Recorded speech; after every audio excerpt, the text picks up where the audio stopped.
Hi guys, today we are talking about how to recover WhatsApp View Once photos. After unlocking your phone, open the WhatsApp.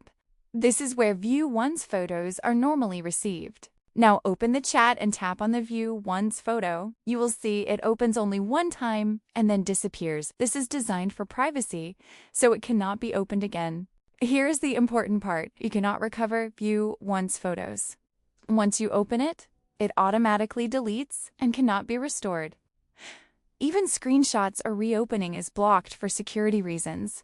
If you really need that photo again, the only option is to ask the sender. They can resend it if they want, maybe without View Once mode.